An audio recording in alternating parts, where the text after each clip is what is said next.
ఎవరు రాయగలరు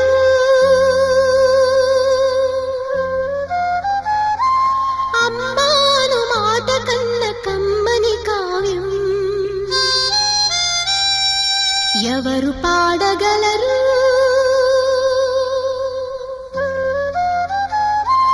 అమ్మ అనురాగం కన్న